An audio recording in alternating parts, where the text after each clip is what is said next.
Hey guys, my name is Chris if you didn't already know, and welcome to my show SmegChris Review. And I've got 3 films to review because I've been lazy at not making these videos. I really need to get back on the horse, so to speak, about this. Anyway, let's get on with the reviews. And the first film I'm reviewing is Mortal Kombat 2. Not the other Mortal Kombat 2 from 1997. Yeah, the less said about that one the better. At least this time we've got actors from the first one coming back for this one. And a nice addition, Karl Urban as Johnny Cage. Yeah, he steals the film. But he wasn't the only welcome addition to the film. We also got Katana and... what was her name again? Hold on a second. Adeline Rudolph. Just dropped my phone. It's fine, it's okay. You can tell I improvise all this, oh dear. Anyway, as I was saying, Adeline Rudolph was fantastic as Katana. I really enjoyed her character in this film. Now let's get on to the premise. Obviously it's a bunch of people fighting other people, and that's pretty much the premise. You know, they're fighting each other to save the world. We're already familiar with it. But like I say, we get the addition of Johnny Cage, played by Karl Urban, and he's wrangled into it. He doesn't want to join, but I'm so glad he does. Now here's the thing, I started calling the film Immortal Kombat because the amount of characters that died in the first one came back in this one, and I'm like, oh, so they're not actually that dead. And of course other characters start dying throughout the film, and I'm thinking, yeah, they'll be back in the next one, if there's a third one, that is. Hence me calling it Immortal Kombat 2. But anyway, so here's the thing. Even though there's all this fighting, plenty of action, there's actually some decent storytelling, I did find that if we didn't have Johnny Cage or Katana in this film, it'd be terrible. Like, it'd be really, really bad. Don't get me wrong, the special effects and the CGI was fantastic. The fight scenes, they were pretty good, but you know, nothing we've not really seen before. And as for the main plot of trying to save Earth, well, they did stretch that out quite a lot. Hence more plot-filling storytelling about the characters, which was welcomed. I enjoyed. But let me tell you this, Karl Urban as Johnny Cage was perfectly cast. He was fantastic. I mean, when is he not?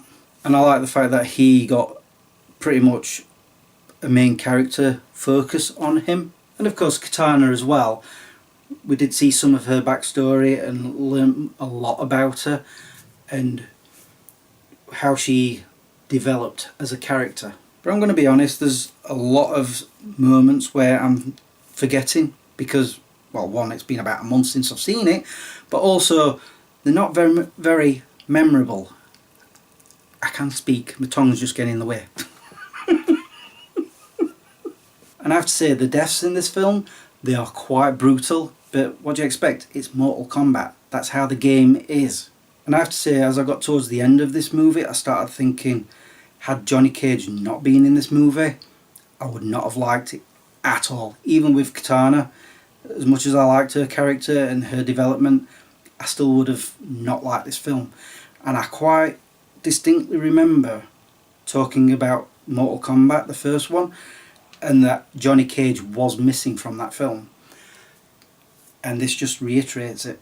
Because there were times where I'm thinking, we've seen this before, we know what happens here, we know one of them's going to survive or not, and you know, it just felt routine. Which is why, and I'm going to say it again, I like the fact that Johnny Cage was in it, because he kept it going, making it more exciting. His smart ass quips was hilarious. But that being said, I am going to give Mortal Kombat 2 I'm not really sure if it's better than the first one. With Johnny Cage, I'm going to say yes it is. But just by a margin. Now on to the second film that I'm reviewing, The Mandalorian and Grogu. A film I've been waiting for. And I'm going to say it right off the bat, it didn't disappoint. Obviously this is a spin-off from the TV show that's still on Disney Plus, which you can't get on DVD at this precise moment in time. I don't know if we ever will be able to. You can get them on Blu-ray and Ultra 4D. Sorry, I'm going off on a tangent. Back to the film. For those who are a fan of the TV show, you can expect more of the same in the big screen glory of The Mandalorian and Grogu. The way that they introduced Mando at the beginning was fantastic because you don't really see him at first. It's kind of like Jaws, where you don't see the shark at first and it's eventually shown. And I love that. That was fantastic. Then you get to see the Mandalorian and then all this big battle sequence, and Grogu's there as well. Amazing. I really enjoyed that opening sequence. And then Mando goes back to his home base and we get to learn that he's now working for, I wouldn't say the rebels, because this is after Empire. You know, the Empire's crumbled, but there's still pockets of the Empire still around, and he's part of this group trying to sniff them out and catch them. And he gets this one job where he's got to go and rescue, of all people, Jabba the Hutt's son. I know, I didn't know he had a son. And that's where the story derives from that, because he has to meet these other, I want to say slugs, but they're the Hutts. I think they're the siblings of Jabba the Hutt, and they want their nephew rescued. It's a whole plot point.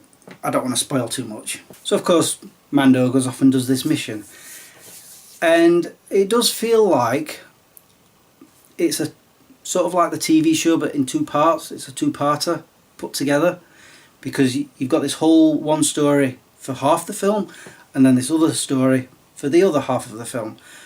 Don't let that put you about or put you down, you know, don't make you, what is it I'm trying to say? Maybe I should go back to writing scripts for this. Don't let that put you off, that's what I was trying to say.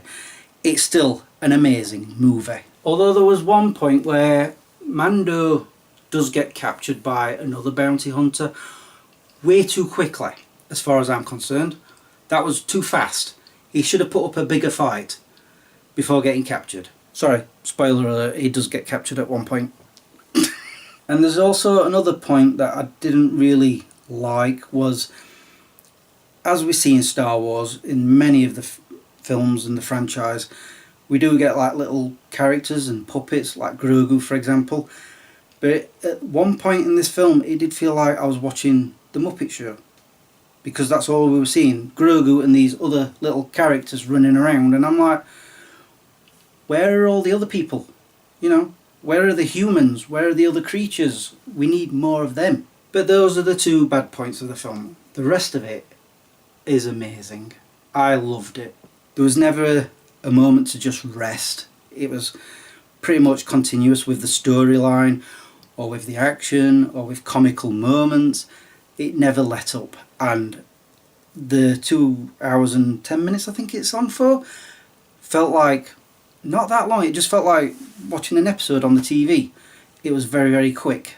And like I said, there were some slow moments, but they injected comedy into that point, and it was quite funny. And hearing the Mandalorian theme playing in the cinema, I'm getting goosebumps just talking about it. Look at that. Seriously. Hearing that in a big screen, or on a big screen with the big speakers surrounding you, that music was made for the cinema. It was fantastic. I mean, the Mandalorian theme is brilliant already on the little screen, but hearing it in the big screen, wow.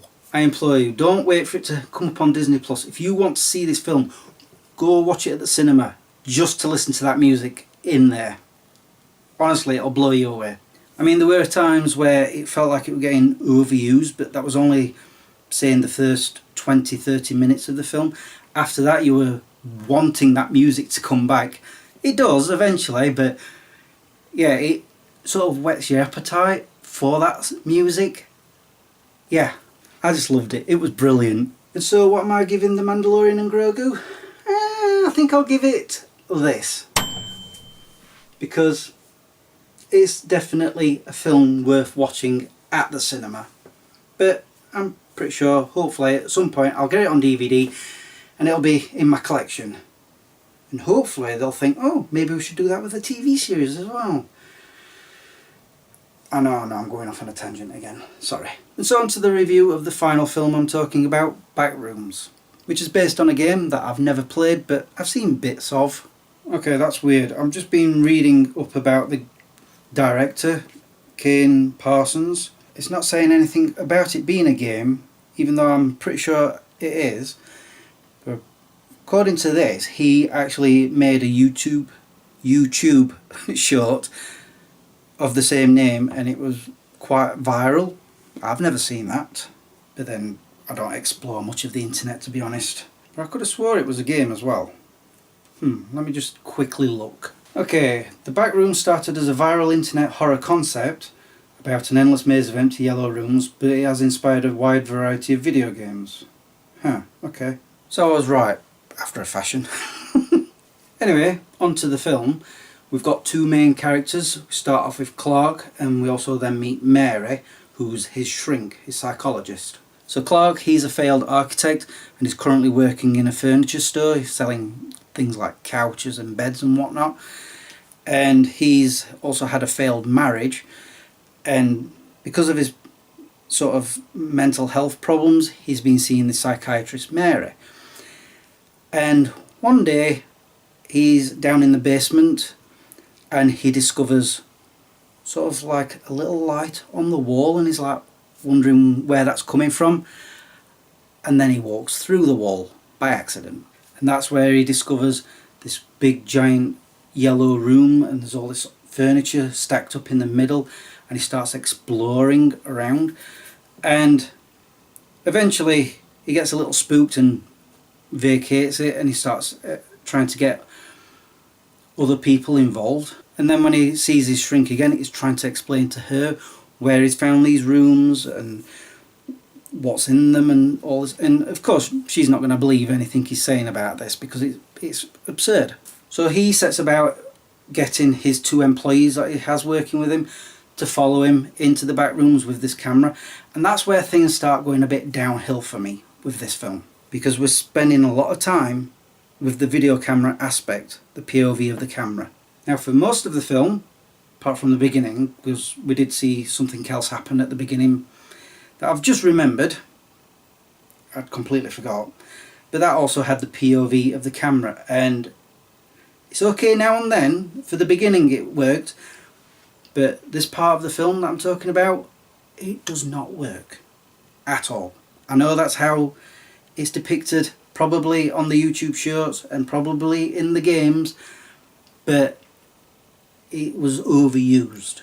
I mean, for example, there's a part where Clark's running away, but he still has the frame of mind of picking up the camera, and it's a big camera, not a little tiny one like this one. It's a massive camera, and he's doing this running around and doing a lot of this. And that's another thing that annoyed me, was what are we looking at? It was dark enough in some of the rooms as it were, but the camera's doing this and shaking, and I'm like trying to do Lee Evans on stage, you know.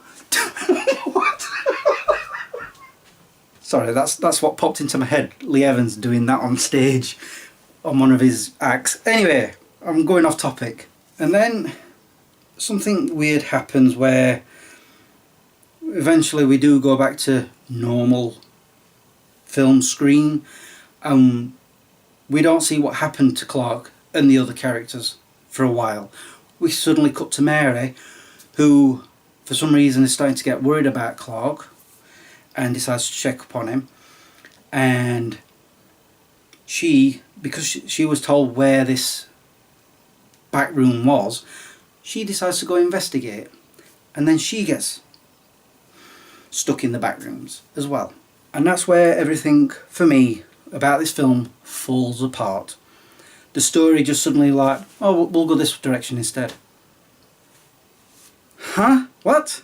I'm not going to spoil it too much, but there's a scene where Clark is talking to Mary at a dinner table, and it goes on for way too long. And the worst thing is, it doesn't explain anything. I mean, there's little snippets of what could possibly be happening, but they don't actually properly explain it. And then there's a big monster in the back rooms that we've not seen until we're right at the end.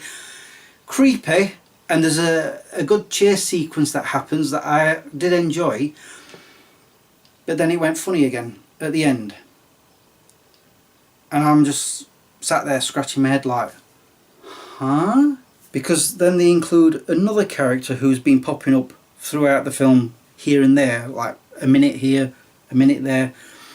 Basically somebody who's been watching Clark on a camera and he's wondering how he's got there. Oh, and there's one other thing. I am not joking, but I don't know which part of the film it was, but I was like this. And I was literally doing this, just nodding off, because it was that boring.